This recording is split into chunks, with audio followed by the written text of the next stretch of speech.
see if that goes live now. Okay, now you can go. Okay. Try this shit again. It was the Lucky Charms. We're only an hour late. It was the Lucky Charms.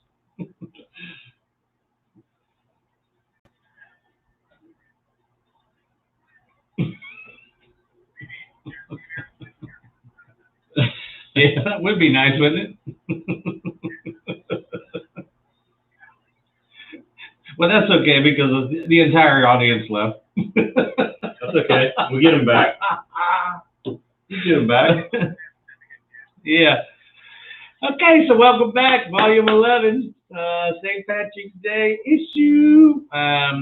Foodtrucker magazine. Welcome all you foodies, street food purveyors out there to Foodtrucker magazine. We had a few technical difficulties at the onset of tonight's episode, but we are back and everything worked out. So hopefully you guys are able to tune in and hear our caller in this week. So we have Ward Nash with us from Easy Eats XYZ, and we're going to continue our conversation before we got so rudely interrupted by a malfunctioning router or whatever the hell it was. So Warren, welcome back, brother. I'm glad you hung out and stuck with us. We're all so. I tell you what, our podcast is predominantly listened to by a lot of folks during the course of the week. So whether or not we actually have or bring back our live audience, we just wanted to welcome you back, and we'll get into our discussion again about Easy Eats. So you guys are based out of Minnesota. You started this a couple years ago, and the sole purpose of designing this was to help, obviously, the food trucking world out. Now I'm going to see if I can log back into my Easy Eats account because I had it all pulled up and was going to walk through everything with you. So give me just.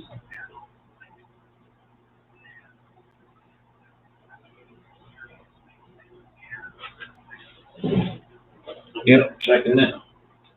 No, go ahead. So we sound a lot better now.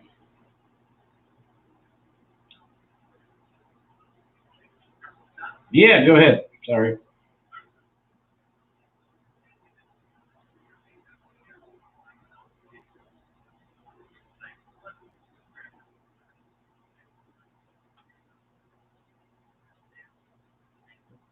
YouTube's having problems.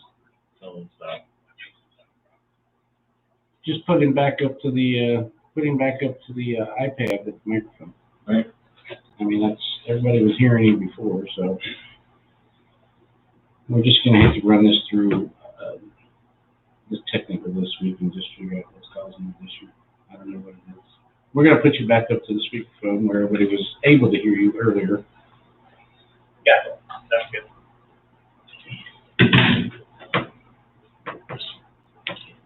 Next week we'll come in at 5 and start this again.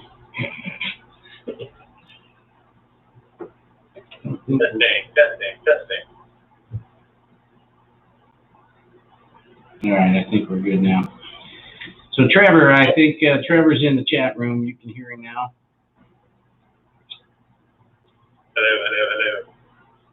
Hello. Cool. So hopefully we get back the folks that were listening. Some of them are chiming back in. So now he says we hear you. So now we're good to go. So Cool. All right, let's get back at it. Wow.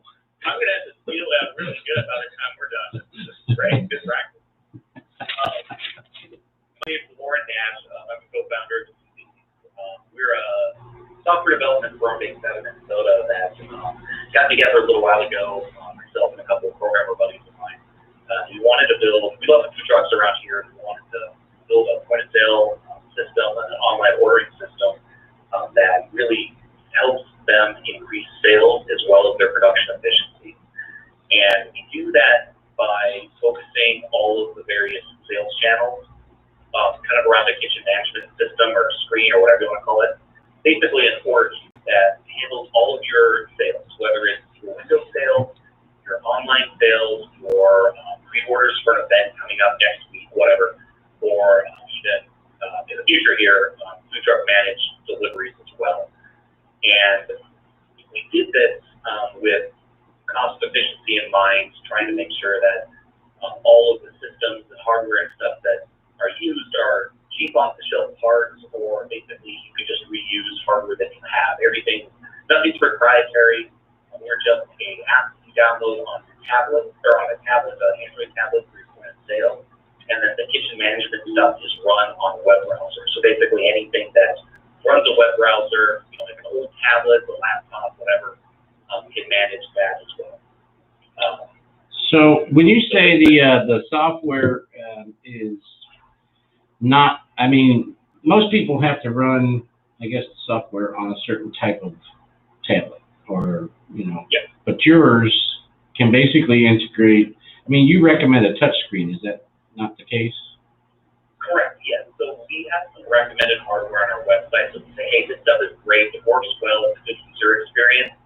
And it's still cheaper than, any Square terminals or anything like that out there. But it's not necessary. It's for, the better experience. So if you're looking to try the system for, absolutely cheapest as possible, you basically download our app on an Android tablet, and then you load up the order queue on a leftover iPad or, an old laptop or something like that. Best case, or the nice experience side of things, there's about a 22-inch touchscreen that you mount to the wall by over the server, and that lists all the outstanding orders. It's big, it's cheap for that type of thing. You can buy it on Amazon, nothing proprietary there, but it lets you see a lot of orders all at once. And again, it'll show you your window orders, it'll show you your online orders, your pre-orders, everything. And it has a lot of automation in it, so when you hit serve, so okay, here's the process flow, right? Someone's sitting in a brewery, they're on their phone, they see your food truck, out there, but they don't want to lose their seat. So they pull up their phones, they order right from there. The order pops up in the order queue at the food truck. It's probably third or fourth or fifth in line because a couple people are ahead of it. The customer sees that, hey, there's 4 orders ahead of mine from their phone, and that updates in real time as the cook and the server and the truck are making food and serving it. Now that order is third in line, now it's second, now it's next one. Then the customer gets a text saying, hey, your food's done, and it also shows on that little tracker that, hey, your food's done, come and get it. But all that's just managed quite easily, and all the server has to do is just send that text and all that, just hit the server button, and it's all just handled by the system.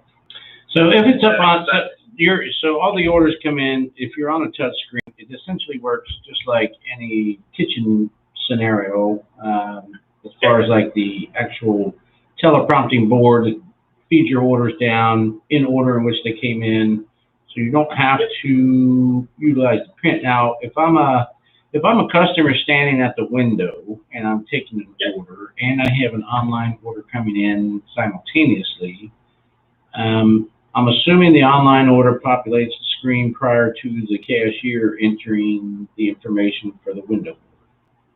Yeah, it comes down to just milliseconds there. Whoever gets, finalized the order first, it's going to pop up first. Inevitably one of those happens a millisecond before the other. Right. If the cashier at the window hit it half a second before the person, sitting on their phone in the brewery, the orders will just switch around. But yeah. And the cashier taking an order at the window, they can also take down the customer's number. So if you're going to have a longer turn time, and a lot of people like to do it at breweries, or if you're not like a stupid service truck, if you're cooking stuff, it's going to be 15 minutes or so. Right. Even at the window, a lot of our users like to take their phone number and they say, hey man, go have a seat, grab a beer, we'll text you when your order's ready, and it just gets queued up. If it's the next order because you're a slow night, it's going right away. If it's a busy night, there's 5 orders ahead of you, or ahead of that person, it gets queued up as number 6, and however long later that it's done, you get served, and the customer comes back and gets it. So you don't really need a print them with this scenario. Yeah, our system is entirely paperless. Yes, so no printer, no paper. You don't have to deal with that anymore. Receipts are sent digitally.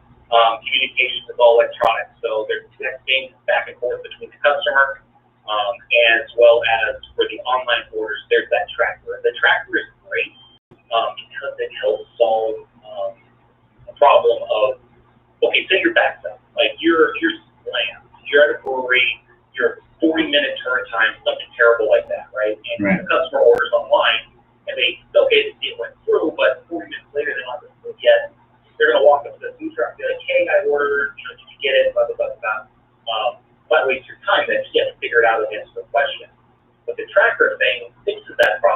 because now they have an update on how their food's progressing. So they don't bother you about status, and it's not a time-based one. Whenever you give a customer a time estimate, your estimate's going to be wrong.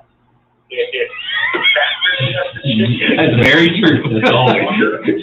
When's my food going to be ready? When it's ready. Yeah. Well,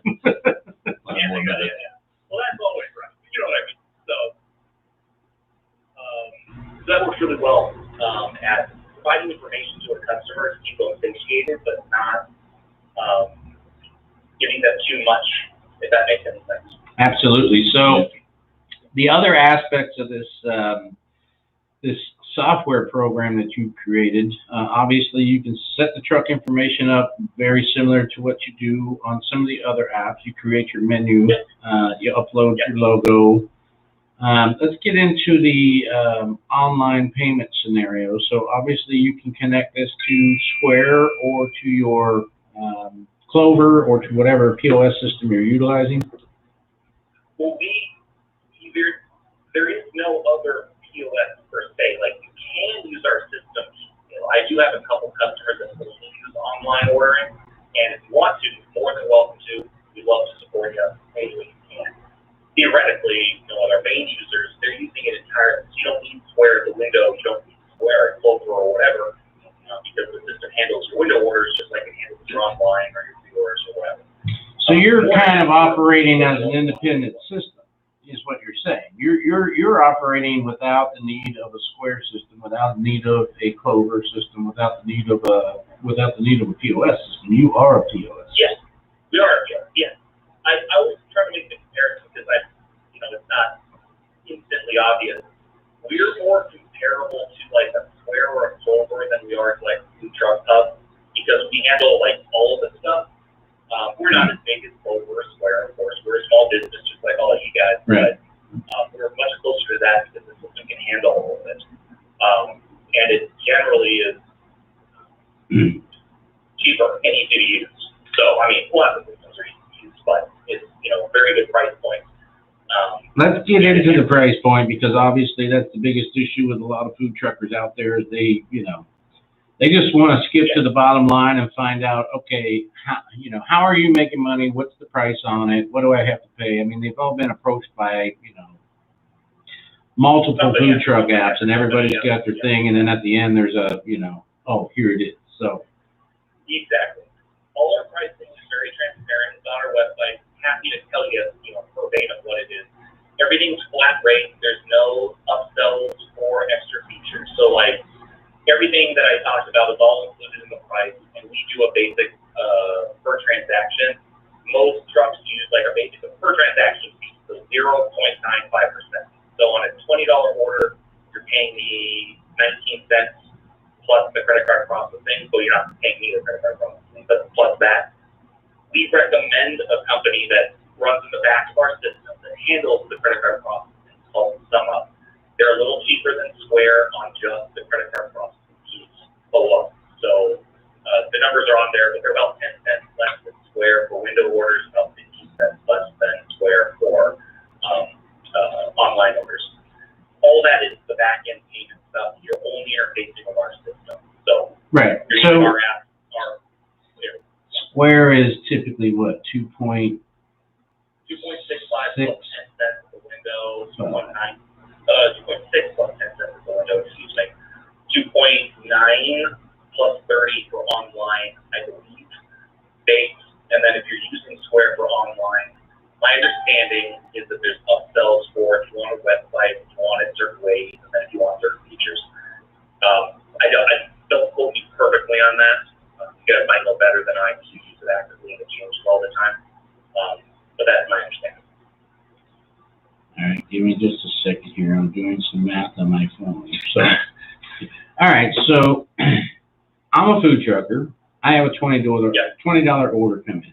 Utilizing your system and the rates that you have set up, which is 0.95%, basing this on a $20 order. And I hope everybody's listening to the math I just did.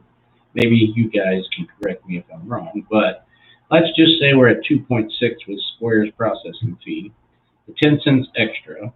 you're 19.5 cents, whatever it is, on a $20 order. So on a $20 order for that entire transaction, I'm spending basically 81 cents.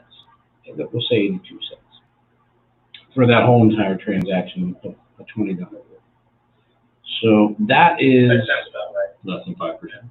Yeah, I mean, that's, that's a lot better than, I guess you'd say, some of the other options that are out there, without going into too much greater detail. But at 82 cents for a $20 transaction, it would be $1.64 for a $40 transaction. I mean, et cetera, et cetera. So with all the features and the benefits of what you're offering on your platform, that's really not a bad deal, because some of the fees that you have to pay with some of the, proprietary apps like Square and Clover, it is definitely higher than that. So yeah, that's yeah. pretty If good. we include the text messaging and the little website that your menu is on, and the links that you have, you can make QR codes and send your customers directly to your web page within our system, and all that's just included. We don't upsell for that stuff. Now, is there a monthly fee to use this? It's just a transaction. We do have an option. So a big truck. Okay, so if you're a big truck and you're doing $500,000 in sales a year or something like that, we do have a monthly subscription plan that you would do instead of the 0.95% thing, because that ultimately would save more money. But most trucks, especially Minnesota, since so many of them are seasonal, it gets cold here in the winter. Yeah, it did here too.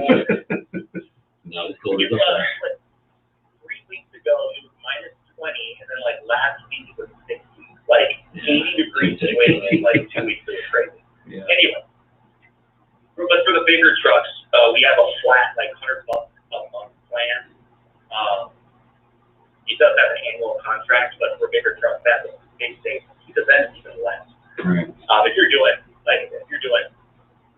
well, I don't know what the math is. Let's just say $300,000 a year in sales. If you did that instead, it'd be dramatically cheaper per transaction than it'd be cheaper per transaction than even your math stated earlier. Right. Most people just do the pay-as-you-go plan.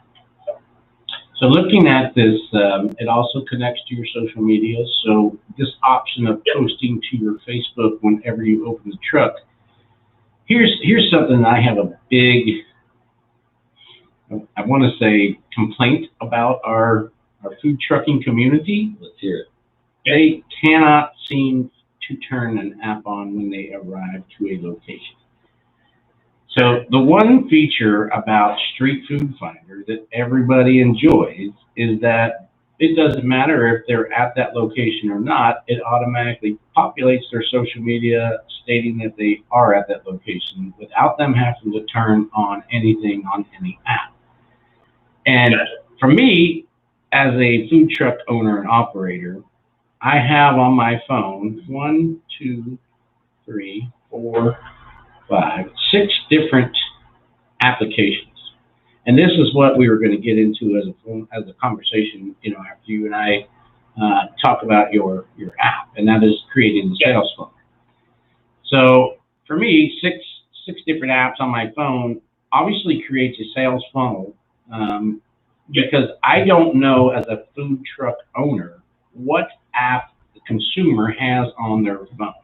I have no idea to tell whether they're, a Street Food Finder fan. I have no idea to tell if they're, EasyEats.xyz fan. I have no idea to know what app they have on their phone. All I know is that they all exist and they all create opportunities. So therefore, as a smart food truck owner and operator, I want to open that sales funnel up at the top as wide as I can open it by having all these apps on my phone and turning them all on when I get someplace, so that no matter what app the consumer has, they see that I'm there and I'm serving, and they can pull up my menu, and it all filters down into my system. So does your app have to be turned on in order for it to send that push to social media? So, yes. The simple answer is yes. The slightly longer answer is, in the process flow of turning on remember, this is your point of sale set. So when you turn on your point of sale, getting ready for the day, putting your gas in your drawer, whatever, right. Turning on the equipment, there's a screen that you go to say, basically turn on, right? Yeah. Open the food truck. And everything in there, it basically forces you to do it. There's big green buttons and things that show whether you're open or closed, but it's part of your standard startup process for your point of sale. So you do have to open it if you're opening live for now orders right now. Right.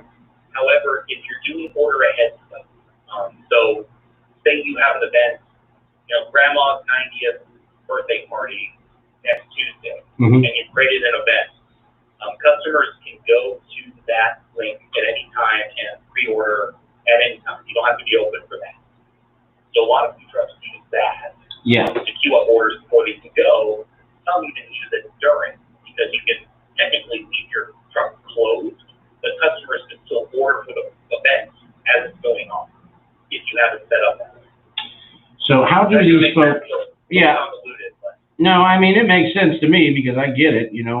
I try to use all of these and understand them and go through the process of each one of these apps so that I can share that information, obviously, with our listeners, but also with me as a food truck owner. I want to know that, hey, there are a lot of apps out there that can help me build my business, and if I'm not using them, I'm leaving money on the table, period. Yep. And what I'm trying to parlay over the past 9 weeks of having folks like yourself on is to not only shed light on what you have taken the time to create and build. Obviously, there is, a revenue stream in this whole thing for you guys too, and I get that. And you rightfully so, you deserve it, because if I try to build something like this, I'd still be sitting on my computer trying to figure out, the millionth line of code and figure out what the hell, I can't even figure out a podcast, So there you go. But, so you deserve to earn, money off of what you have created. And I don't have a problem doing that. What I have a problem with is when people try to gouge you. And when I say gouge, I mean people like Uber Eats and DoorDash and the people who are wanting to charge 20 and 30% on delivery orders. To me, that's insane. And yet they're still getting it. We had a guest on last week that actually had a solution. It was Foodtruck.pub, but they partnered with what was the app? ShipDay. ShipDay. And ShipDay is an independent app, but it allows for food trucks to have an online delivery service option. And you have that here built into your app as well, or it's coming, right? Yeah, in about 2 weeks, we're hoping to get it rolled out. And let me explain it because it is we built it based off of the feedback that we got from food trucks we work with. So it is, that aspect of it. You tell me what you think. Basically, it's 2 parts to it, but it comes down to they want to save the 30%, and they're happy to have someone that does the physical deliveries for them. Like on their truck, they're the ones who use. So our system collects all the data, the location, the payment, upcharge for delivery fee, whatever. It handles all of that and then provides the information. People in food truck make the food and then they do the delivery themselves. That works for like table delivery at a brewery, which is simple, that's fairly delivery, or the traditional delivery that we're really talking about here, where you're delivering to someone's house. Correct. That's the way that our people wanted to do it, and that's why we built it that way, because they're like, hey, I know this won't work for everybody, but I can have someone on staff in my truck. I'll pay them the tips, whatever, at 30%. If I'm losing 30% to DoorDash, I will happily handle that myself. Exactly. Our system, once we roll that piece out again in 2 weeks or so, we'll do that. It's more work, and it might not work for everyone. Not every food truck owner wants to have that extra person doing that. So totally get that, but that's the way that people wanted to do it around here, because they wanted to handle that themselves, and it also gives them more control over the delivery experience. So they don't deliver to the wrong person or switch food or any of that kind of stuff. But so again, we go back to having to create that driver pool that we've been talking about for the past 3 weeks. Because obviously DoorDash, and the other delivery services have their app, which hires independent drivers, but it also vets those independent drivers, making sure that they're, you know, legitimately able to drive a vehicle, insured, are of some competence, certain levels, blah, blah, blah. Although some of the drivers I've been are kind of suspect. And they could possibly still eat your tacos before. But I think what really would benefit our industry, even across the, you know, across the country, is that if we could create the technologies there that you guys already have created on the delivery side. So Domino's is a perfect example. You know, I can order a Domino's pizza from my iPad. I can see that my order was received in the kitchen. I can see that it's being prepared in the kitchen. I can see when it's in the oven. I can see when it comes out of the oven. I can see that the delivery driver has left the store, and I can see that the delivery driver is outside my door. So that process of getting an order delivered, that technology for a food truck is already out there. It's there. The problem is that we do not have the drivers to drive for the food trucks. And so food truckers are like, well, I just don't feel like hiring somebody, or I don't feel like, you know, I don't want to go through that, or I can't hire somebody. My whole thought process is bullshit, okay? You can hire a driver for $20 an hour and go out and send $150 or $160 in orders around your truck in the 3 to 5 mile radius and only pay them $20. Half of that fee can be offset by servicing fees to the client. So the person who places the order, you charge them $1. Well, if you run 10 or 12 orders in an hour's time, you just cut down your hourly cost for that driver to $8. So if you can't pay somebody $8 an hour to deliver $160 to $200 worth of food, you're not looking at this the right way. Yeah, exactly. You know? Exactly. So I think built that way, you can charge $1, $2, $3, whatever you want. Right. That does cover it. Plus, the customer still tip. And, you know, some trucks, they give out the tip payment. You know, everyone's cost structure is a little different, payment structure is different.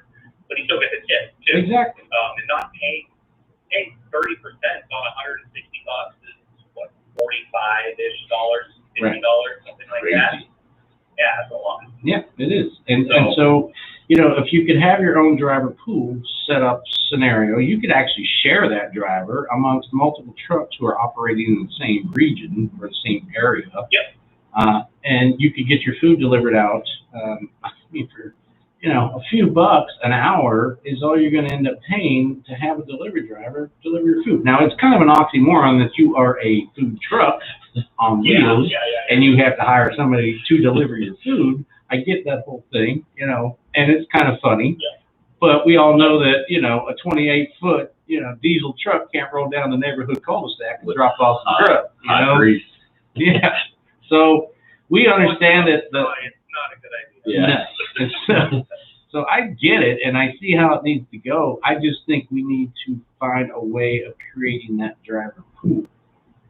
Yeah. If there was a vetting app created to help a food truck vet that individual that does the driver checks and does the background checks and all that kind of stuff. There is. We'll get to it on another episode. We will get to that on Food Truck Brit here says that there is an app out there that does that. So, but that's my point is that, you know, I think that you have built into this now makes this a complete platform. You know what I mean? It's got everything that a food truck would need to successfully operate and increase the revenue, including delivery. Yeah. All we got to do is find the delivery driver. Yeah. Question for you guys, because naturally, again, the people I'm working with, they want it the way they want it. That's why they recommend it that way. They have the driver because it's their son, their daughter, their son, their whoever, you know, someone that's already in the family or whatnot, working with them. Is that, not every food truck is like that, but a lot of food trucks in my small population group here seem to have familial connections or something like that that they can rely on to some extent. Is that abnormal, or do you see that at least some trucks in your area and your associations have some of that to help offset the difficulty in finding labor? No, I think our association has that same mentality. You know, let's bring you know cousin it into make deliveries. But what would be nice is if we were able to have a centralized pool of available drivers that could log into that pool, sign up and say, hey, I'm going to work tonight from, I don't know, 4 to 9. And that registers on your app and says, hey, this driver's available, this driver's available, this driver's available, this driver's available. You know, and it shows on your app so that I could say, okay, I worked with Johnny Smith before, so I'm going to click on his profile that's on my Easy Eats app, and I'm going to let him know that I'm set up, you know, down at XYZ. Come work with us for 4 hours and earn yourself a couple $100. Yeah. That would be badass, because then that's how we could essentially create a pool of delivery drivers, because these guys that are going out right now, and I've talked to my friends that run Uber, and I've talked to my friends that drive for, you know, several of these other companies, and I'm like, you know, what kind of money you're making? And they're making pretty good money. I mean, you know, there's no lie that they're getting paid pretty good. I think we can pay them even better, you know, because essentially you're sending that person out, say at $20 an hour. I don't think there's a delivery driver out there that earns $20 an hour from any of these apps that I have spoken to. But they make that $20 up in the tips they get. And the mileage and all the other crap that goes along with it. But if they were paid straight out $20 an hour, and then they got tips on top of that, well, you know, if you're a hustler, you're making $40 an hour. Yep. You know, you're on 4 hours. I mean, hell, you're at $160, $200 for 4 hours. Run that 5 days a week. You know. All right, see ya. I just lost my food truck fabricator and my cohort. All right, gotta go. He's leaving me. It's like, the hell, I'm gonna go deliver food. Well, listen, I am going to, so we are going to create a page on our site that's going to list all of the available apps and folks. Getting into the food truck industry, those that don't know which ones to use, I definitely am going to add yours on here with a link to it. I would love to revisit when you have that delivery element implemented. Yeah. And we don't have a crashed router. And bring you back onto the program, and we will go over that delivery aspect of your app. Yeah, absolutely. Happy to do so. I'd love to chat more. So yeah, that sounds great. All right. I really appreciate your patience with us tonight. I know that we restarted this thing, I think, 5 times. So like you said, it's practice for the next podcast. Before you agree to do the next one, ask them if they got their shit together. I'll let you my tech guys for a little while to make sure everything's working for you. No. There you go. I appreciate it, Tony. Appreciate it, guys. But, you know, it's always great to have a chance to connect with other associations, food trucks, and stuff like that. Like, even though we're, like I think we're comparable, like, I would compare our system more to a Square or a Toast or whatnot. Like, I don't have their marketing budget. I'm a small business like you guys, so it's great to have a chance to connect and actually chat about it. So, you know, hopefully your users can take a look at it and see if it makes sense for them. So, absolutely. All right, Warren, I appreciate you coming on, my friend. Thanks, Warren. Absolutely, Tony. Have a good one. All right, we'll be in touch. So there you have it, folks. That is a little bit about Easy Eats. Again, that was brought to us from Kim over at Mama Bear's Mac and Cheese. She suggested that we take a look at this particular platform. I think it's you know, it's a pretty robust platform as far as providing you all the things that you are familiar with, you know, uploading your menu, taking online orders, being able to post it out to social media. I mean, it's all the same stuff that you are finding through the apps like Street Food Finder, Foodies, Food Truck Pub.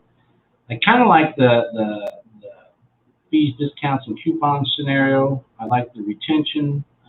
I like the fact that you don't have to have any hardware with it.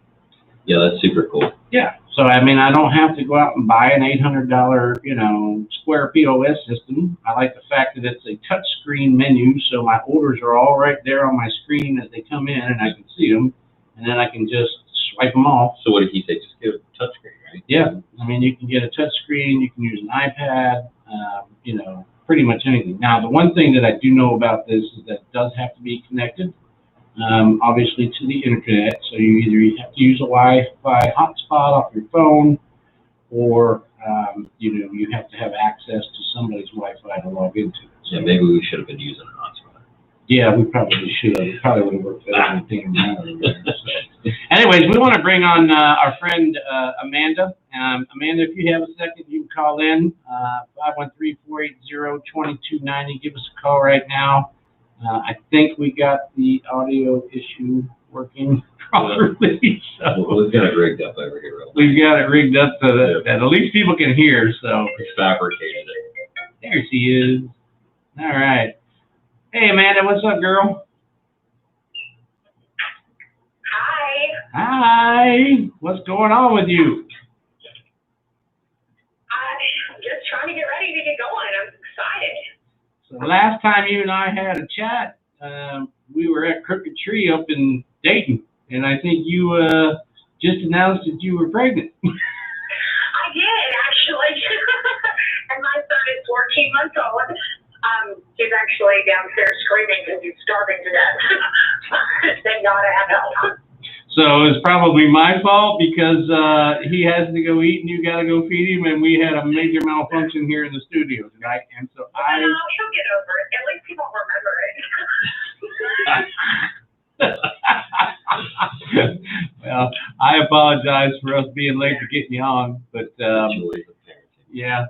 So Amanda owns Show Dogs up in Dayton, and she had worked with us a couple of years back on putting together a master list of sorts. She had accumulated, I don't know, something million events on a spreadsheet scenario, and yeah, it was a lot. so we kind of worked together on, bringing that into the association and kind of sharing that with other food truckers. And it was a very big help in I want to say, what was that, 18? Yeah. Yeah. Because obviously 2019 and then 2020, we got, 2020 was a total loss. So what did you do all year last year? I raised my son. That's really all. I mean, I think I might have went out a total of 10 times. Right. Maybe, but I chose that just to stay safe because my son was born a month early. He decided he wanted to be my Christmas gift. So I just stayed home mostly. I did a lot more marketing during that time, though. Looked into a lot more things like past events to see if it was a good option for myself or anybody else, to be honest. Yeah. Well, I mean, we're kind of bringing you on tonight because we always like to share with food truckers ways that they can, create obviously more opportunities. And you had started up, I think, 6 months ago or so, the Southwestern Ohio Food Truck Finder. And you quickly gained, I don't know, you're at 2.1 thousand members right now, which is pretty damn impressive, girl. You go. It took me 4 hours to post in 81 Facebook groups. So if anybody's friends with me and saw that, I apologize.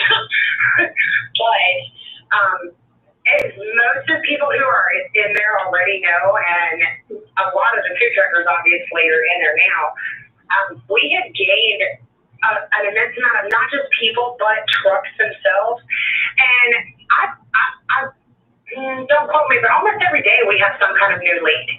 Yeah, absolutely. I see stuff in there all the time, and I'm pretty impressed with the way that you have been able to put this group together. Now, I know that you're not a fan of associations with politics, because I'm not either. That's a polite way to say it, yeah.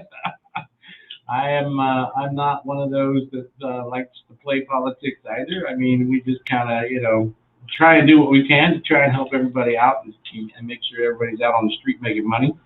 Absolutely. But this is absolutely a definite for people that are in the food truck business. If you're not, you need to go on and subscribe to Southwestern Ohio Food Truck Finder on Facebook. I mean, I'm just looking at the latest post right here. So here's an opportunity that somebody posted out there. I manage food trucks visits for Regency Park neighborhood in Mainville. Let me know if you're interested in visiting. I can add you to our email list, blah, blah, blah, blah. So that one was, 21 hours ago. And then you've got another one I mean, so obviously people that are looking for food trucks can now go in here and find food trucks, and then food truckers go in here and they can find opportunities. So if you're not in this group, you're missing out. And what is the end goal? Ultimately, what do you want to see happen with this whole entire group you started? I don't have a definite answer to that currently. What I love about it is that it gives such a big area for different cuisines. I particularly started in Dayton, but I do travel farther south now.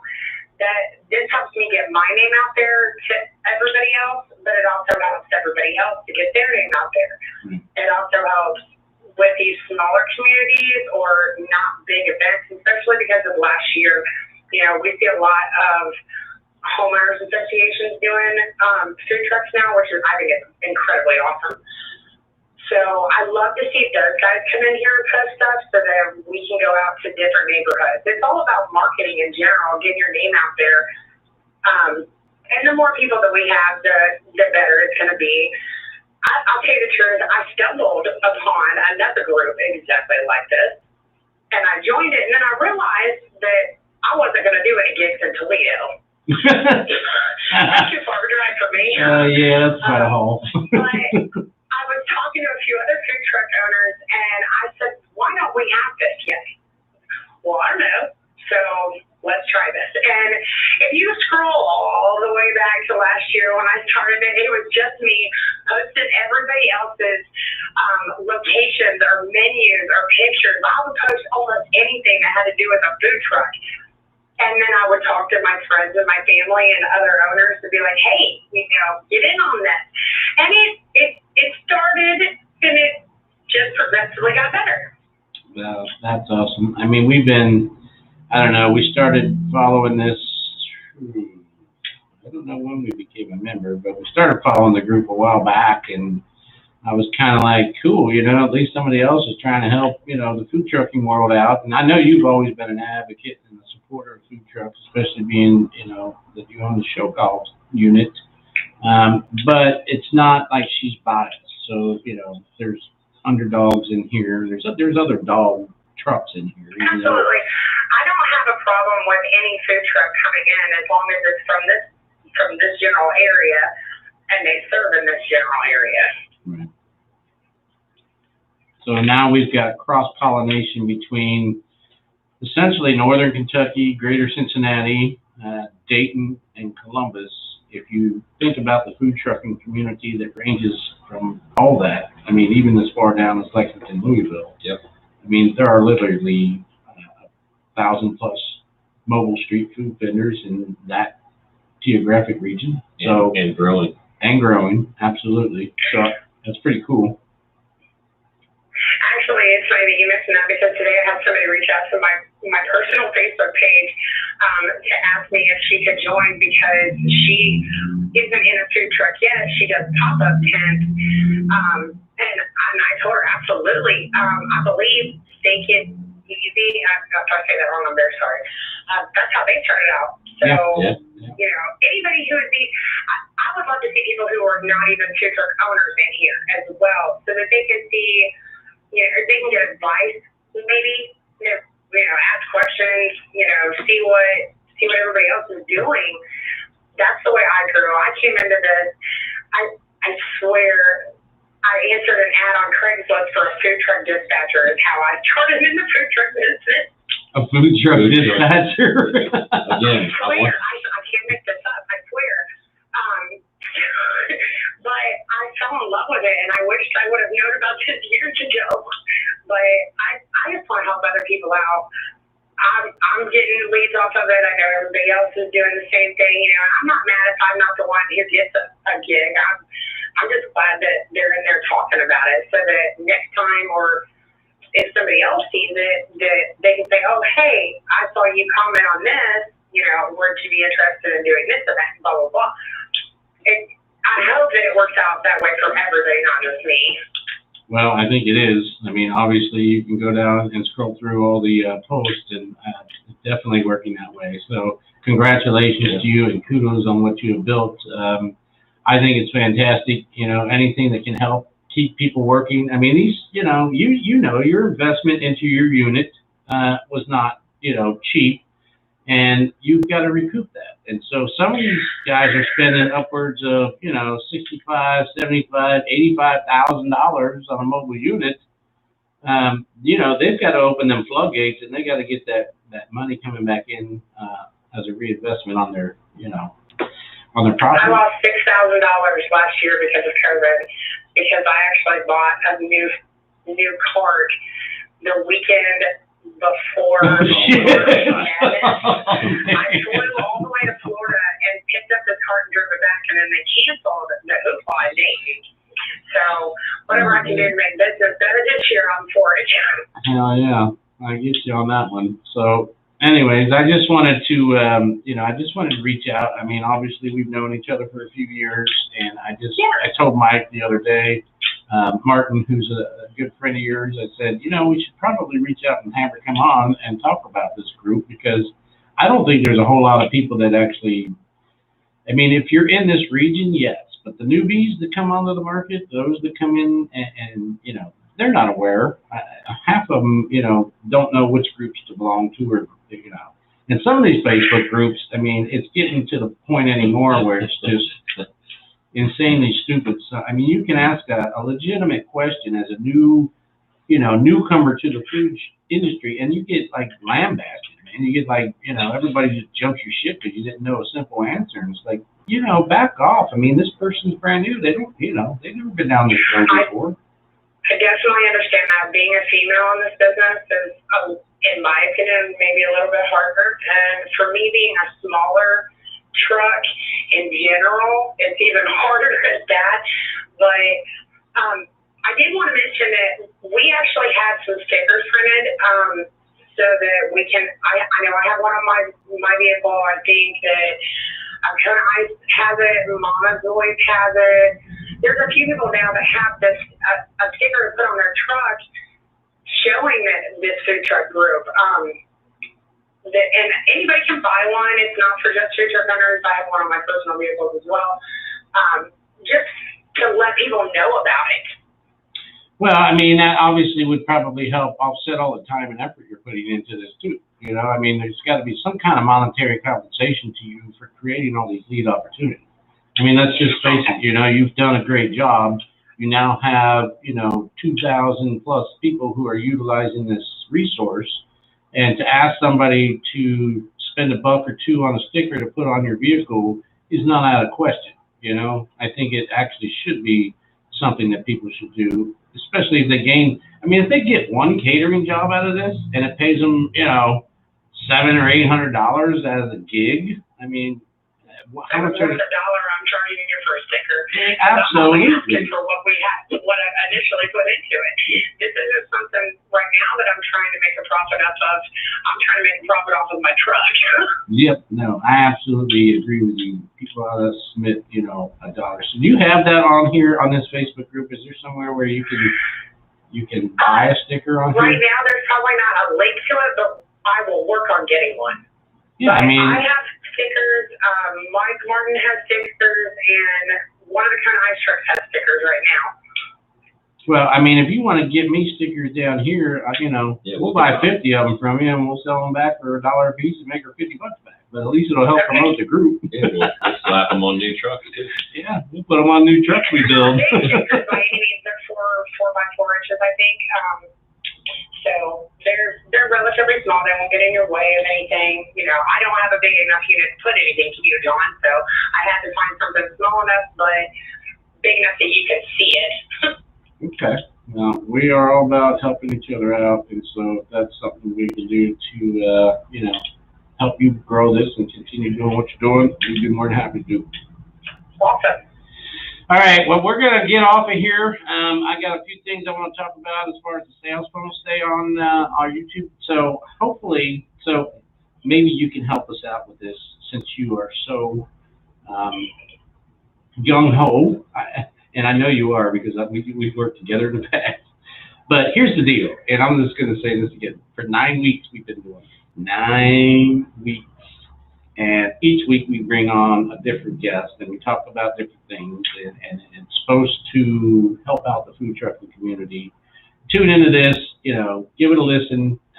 Sometimes, we might be the most not technically advanced podcasters in the world like tonight, but we need to get our YouTube channel to 100 followers. So I'm going to say it again. We got to get it to 100 only because we can't change the name of our channel according to YouTube's rules until you have 100 subscribers. Then we can actually change it to Foodtrucker Magazine instead of all those letters and numbers and shit that follow our link now, which really pisses me off. So if you can help us get advertising the group, that's one thing that I'm very big on. That I don't care who advertises, and I don't care what you advertise as long as it's food truck related. Okay, well, you know what? We're at 78 subscribers, so help us get to that. We're getting there, Tony. we need 22 more. There's got to be 22 more out of that 2,000 people in that group. The people that view us afterwards, we would really appreciate it if you just click the button on there, give it a little thumbs up, and share it with somebody. It really helps out a lot. We do what we can. Anyways, I appreciate you coming on tonight. I really do. It's good talking with you. Thank you. All right. We'll talk to you soon. Alrighty. So there you go, folks. That's another resource. Southwestern Ohio Food Truck Finder on Facebook. Yeah, I've been on there for a little while. Yeah. And if you just up in the top left corner of your Facebook page, search food truck groups. They pop up like at the top. Yeah, there's a ton of them. But, some of them are honestly, I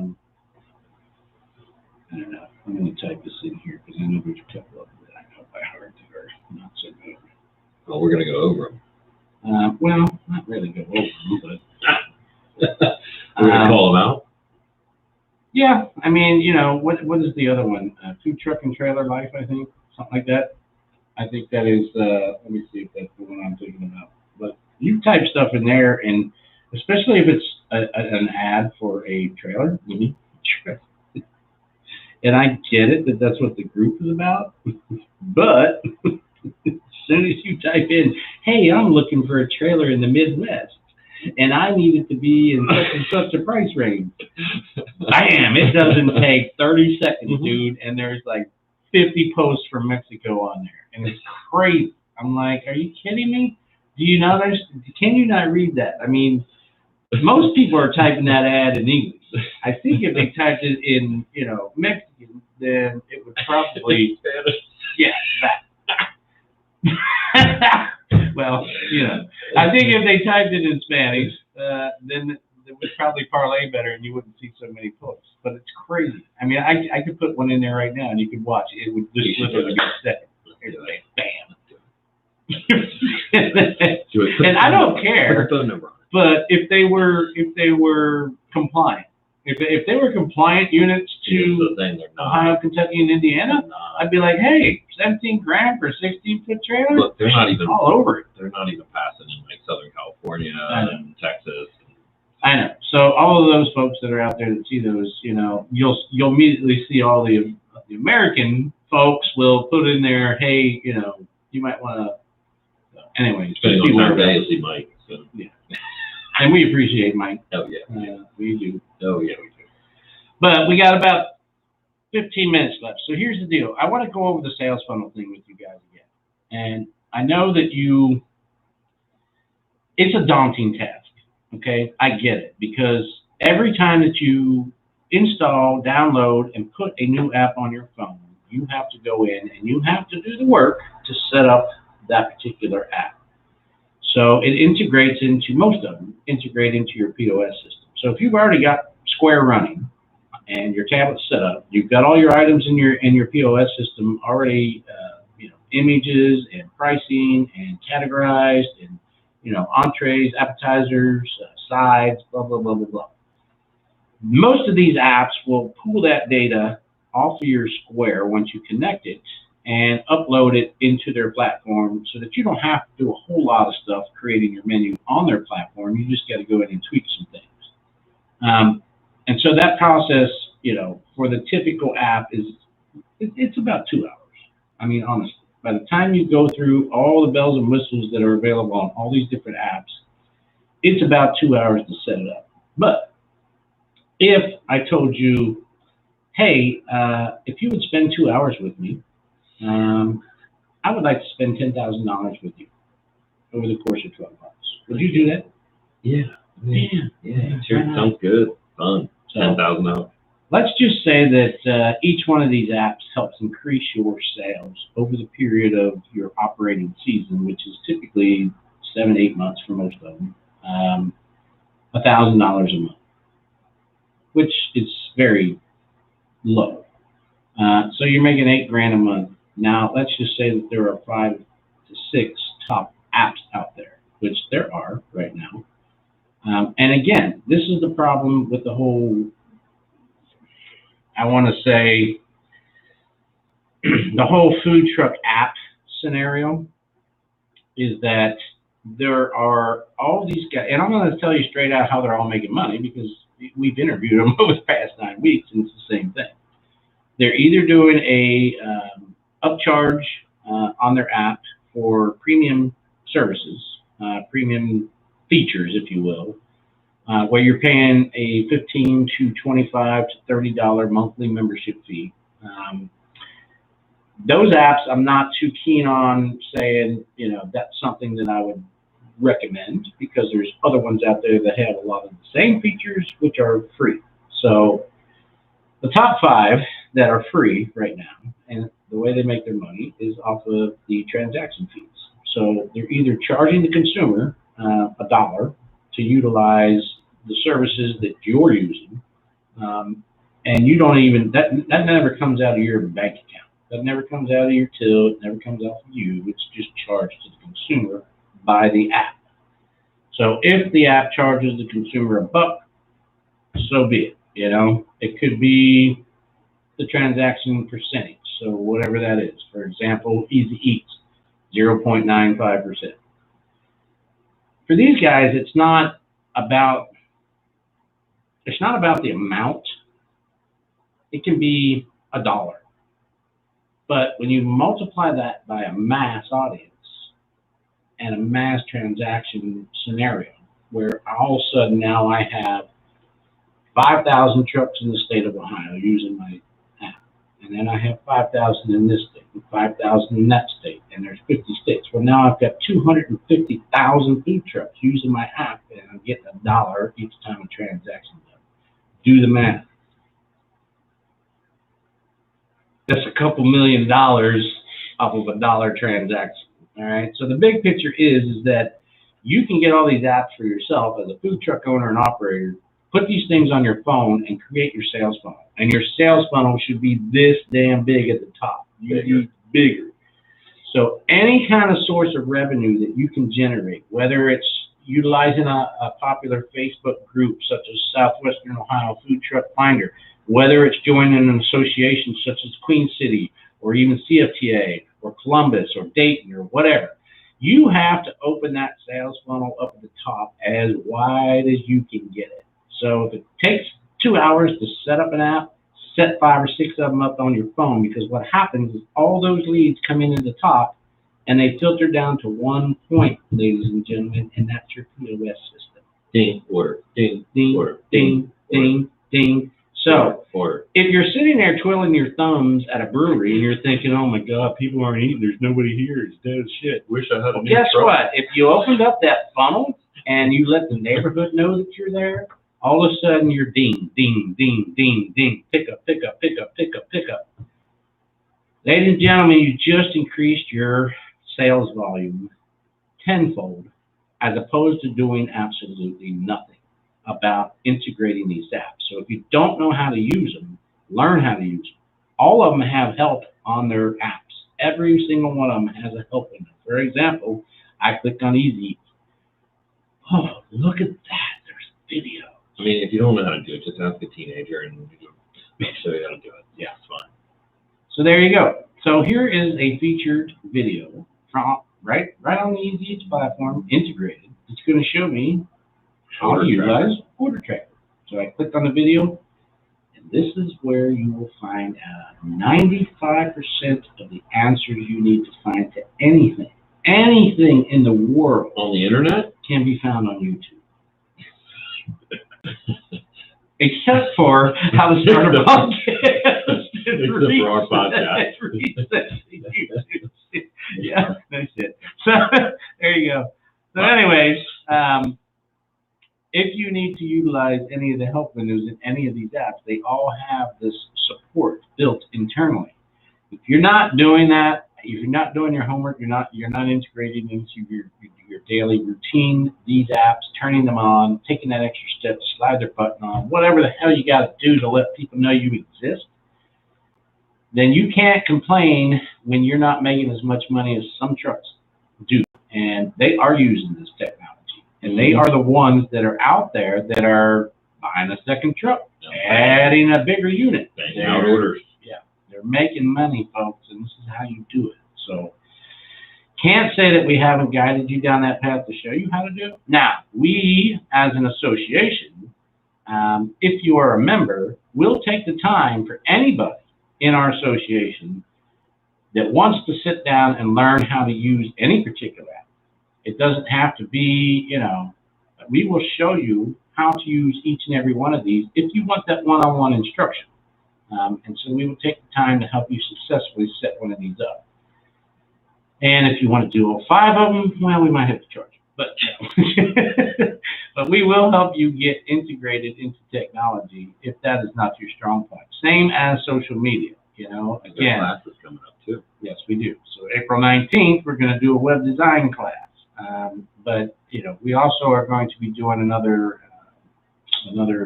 full day seminar scenario to help people get into the business and understand everything there is to know about it. So we do this for one purpose and one purpose only, and that is so we give you every available resource to be successful. If you don't take the advice, if you don't do anything with it, it's your fault. It's not our fault for saying, hey, we tried to get it. Not it. When I started into this game several years ago, there was not a resource like this. There was nobody that was guiding me down that path. There was nobody holding my hand to show me how to do it. There was no, and I often wondered, why is there not a resource to help guide me through the local bullshit? And honestly, a lot of it is. I mean, when you get into Kentucky Plumbing Code. Yeah. And so when we spring that on people, they're like, what? I'm like, yeah. Well, going through Kentucky and trying to get permitted in Kentucky is a whole different animal. And we can do it. Yeah, but we can absolutely do it because we did the legwork to go through that process. We met the right people. We got the right thing in place as far as being able to build the units out to Kentucky code. And, it's an expensive process, but the same thing we tell everybody. You can go over to Kentucky, do one gig, and you've made back your investment. So, from that point forward, it's all profit. You're in the mobile food industry. So we are having a meeting this week with our friends from the Hamilton Hub, and we've got some pretty exciting news. We will be launching all of the available dates at the Hub by April 1st. Cool. And that is not going to be a Tuesday. Are you sure? I'm sure. It'll probably be, what is the? Anyways, we're going to turn it on April 1st, so it doesn't matter what day it falls on. Yeah, it falls on a Thursday. So there you go. So starting Thursday, April 1st, all of the open and available dates to book at the Hamilton Hub will be posted through the Foodies app. That is the first app that we are going to post everything on, and then 30 days later, we will put it on another app. And the reason that we're doing this is because we want you to become familiar with each one of those apps. That's a great idea, Tony. Shocker. So anyways, that's kind of the way that we are setting that up. So you kind of get used to each app. You get to put it on your phone, and you'll be able to find. But I fully anticipate all the dates for this season, since it's only 2 months long up there, will be filled within the first week. Maybe even the first few. Yeah. Like the day. Yeah. So look for that coming, and then April 19th, we're doing the web design course, and that is where we will be doing it virtually, And so we will begin registration process for that also in April. How much is it? I think it is through the Hamilton County Small Business Development Center, and it's going to be free of charge. What? What? Show me the money! Now, so we're going to teach everybody 2 platforms, most of which you guys are familiar with out there. So there is the Wix platform, which we recommend to everybody because it's ease. And then there is the other platform, which we're going to bring our friend on from Bronx. It's WordPress, right? Yeah, the WordPress platform, which Cool. some people know how to use. And a lot of people use, the GoDaddy generic and the Apple. It works. But anyways, we're going to show you why you still need to have a website. It doesn't have to be comprehensive. It can be, a simple 2 to 3 pager. But there's ranking scenarios on Google still that incorporate not only social media and all the other Google, YouTube, and all that stuff. But anyways, we're going to go over all that stuff with you guys. So I am going to apologize to everybody that tuned in tonight and lost us the first 45 minutes. But hopefully you got an ear's worth of information tonight that will help guide you down the road of being successful. Food Truck Brit and I will see you again next Tuesday. He says there's an app that I should be contacting. Yeah, we'll get into it. So we will get into the delivery. Okay. All right. Peace out, people. Love you. See y'all later. St. Patrick's Day tomorrow. Joey, Food Truck.